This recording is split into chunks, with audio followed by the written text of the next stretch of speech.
Let's bring in Paul Ingram, who is a senior research associate at Cambridge University's Center for the Study of Existential Risk. He joins me now from Barmouth in the UK. Paul, good to have you on the show. Everyone is aware that in the last several weeks, the nuclear rhetoric has been used quite often. Does this tell you anything about where this conflict is going? So I think that it's quite understandable that both sides are worried, concerned about escalation. Clearly, this could escalate out of control. And in that respect, at least, the Russians are right to be warning about escalation. This particular accusation about dirty bombs does not, to me, seem to be very credible. While the Ukrainians are perfectly capable of putting together dirty bombs, and incidentally, this has nothing to do with the Non-Proliferation Treaty, the use of a dirty bomb on the battlefield inside Ukraine would be very bad for the Ukrainians, not least because they are on the offensive and are taking territory.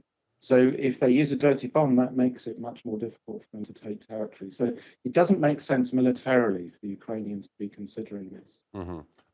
You said that these claims you didn't find very credible.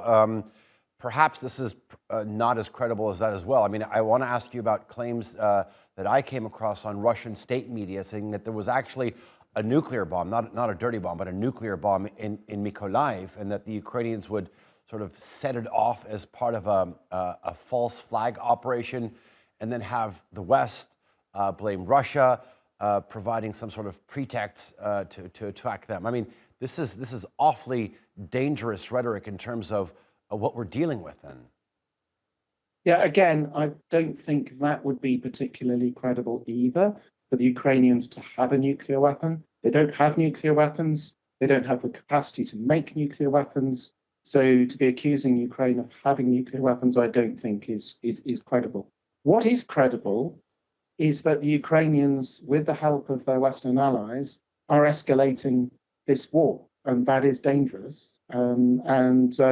It pushes the backs of the Russians up against the wall, and who knows where the Russians would be prepared to go with their backs against the wall. That's what concerns me, rather than accusations that the Ukrainians may use weapons of mass destruction, radiological or nuclear. I don't think those are credible, but I do think there is a concern that that this escalation will mean that the Russians face some very, very, very difficult choices politically and strategically in the coming weeks and months. Would one of those difficult decisions include using maybe perhaps not a dirty bomb, but a tactical, a low-yield tactical nuclear weapon? And if it is used, what would happen?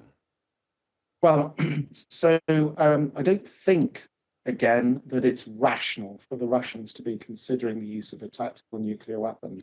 If they did, then this would mean that they would lose any credibility within Russia about this being a contained conflict to try to free the Ukrainians.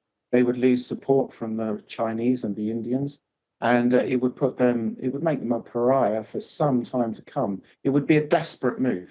But then again, the Russian leadership is in a desperate situation. If they did decide, heaven forbid, to use a tactical nuclear weapon, that is a very large leap up the escalation ladder. And that would mean that the Ukrainians and their allies would need to consider some kind of response. And I have no doubt at all that there would be a response. Almost certainly it would not be nuclear unless the attack was overwhelming.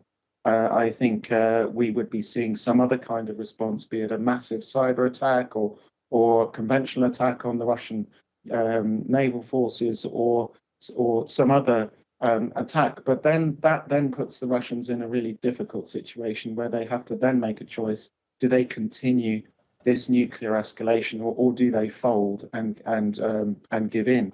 And that's why I don't think they'll use nuclear weapons. But I'm not sitting comfortably at this present moment, because the intention may not be to use nuclear weapons today.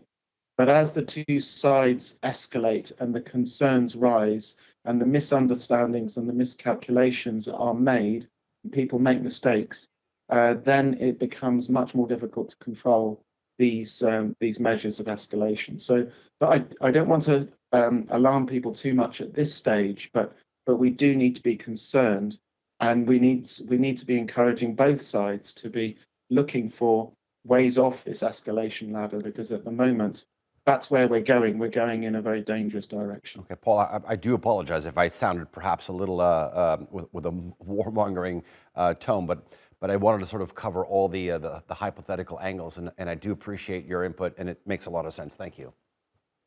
Thank you.